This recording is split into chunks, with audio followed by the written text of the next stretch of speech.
Hello everyone. आज हम आपको कुपोषण यानी कि माल न्यूट्रिशन के बारे में जानकारी देंगे। कुपोषण एक ऐसी स्थिति है जब शरीर को जरूरी पोषक तत्व आवश्यक मात्रा से कम मिलते हैं या बहुत ज़्यादा मिलते हैं।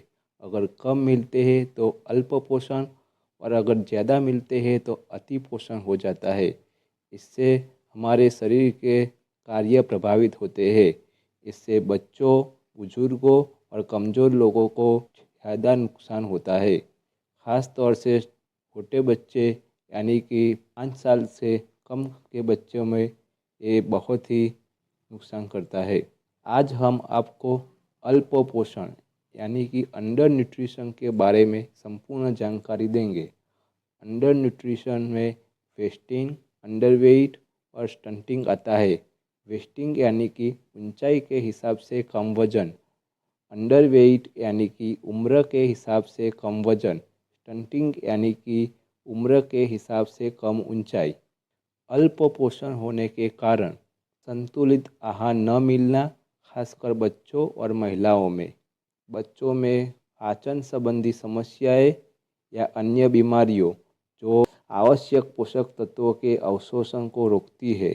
शरीर में कोई बीमारी हो और कोई इन्फेक्शन हो तो बच्चा बारंबार बीमार होता है।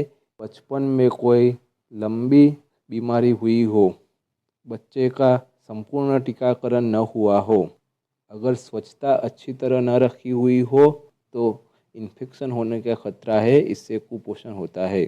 ज्ञान की कमी या कम साक्षरता दर, इससे बच्चों के माँ बाप को अच्छे पोषण के बारे में जानकारी नहीं होती है, जिससे अल्प पोषण होता है। बच्चे के माता पिता का गरीब होना या खाद्य पदार्थों का खरीदने में असमर्थ होना, सामाजिक रूप से अलग थलग समूह होना, आपातकालीन स्थितियाँ जैसे कि बाढ़, सूखा, भूकंप, युद्ध, ऐसी स्थिति में अगर अच्छी तरह से भोजन न मिल पाए तो अल्प पोषण हो जाता है। कुपोषण के लक्षण क्या क्या होते हैं? शरीर की वृद्धि रुकना, बच्चों की मांसपेशियों में सिकुड़न आना, कार्य करने पर शीघ्र थक जाना, इनमें उत्साह का अभाव होना, घबराहट होना, चिड़ापन आ जाना, उनके बाल रूखे और चमक रहित होना, चेहरा कांतिहीन हो जाना, आंखें अंदर की तरफ चली जाना तथा आंखों की नीचे काले रंग के धब्बे होना, शरीर का वजन कम होना और कमजोरी आ जाना, नींद तथा पाचन क्रिया में गड़बड़ हो जाना, हाथ पैर पतले और पेट बड़ा होना, उनके पैर में सूजन आ जाना। बच्चों में अल्प पोषण का मापन करने के लिए हमें उनके वजन, ऊंचाई का मापन करना पड़ता है। इसके लिए हमें कुछ इंस्ट्रूमेंट की ज़रूरत होती है, जैसे कि infant weight scale, infantometer, stadiometer और एमयूएससी टेप। इन साधनों की मदद से बच्चों का वजन और ऊंचाई माप लिया जाता है।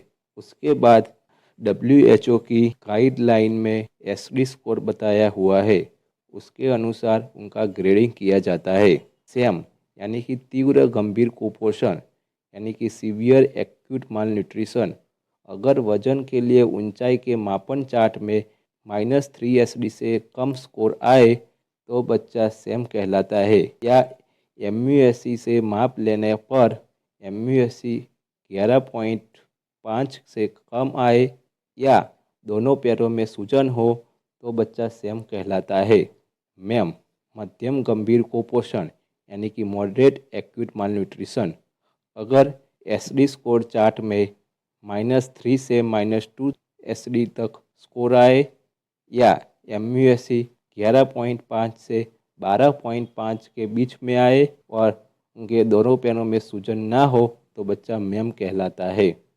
अल्प पोषण की सारवार, बच्चों को सभी पोषक द्रव्यों से भरपूर आहार देना चाहिए, जैसे कि फल, सब्जियां, अंकुरित कठोल, अनाज, दूध, दही, मेवे इत्यादि। कई बार हमें बच्चों को ऊपर से सप्लीमेंट्स देना पड़ता है। इसके लिए हम मल्टीविटामिन, आयरन की सिरप दे सकते हैं। अगर अल्प पोषण किसी इन्फेक्शन की वजह से हो रहा हो तो हमें उस इन्फेक्शन की दवाइयाँ करवानी पड़ती है। खाना बनाने और खाने से पहले साबुन या लिक्विड से हाथ धोने ज़रूरी है।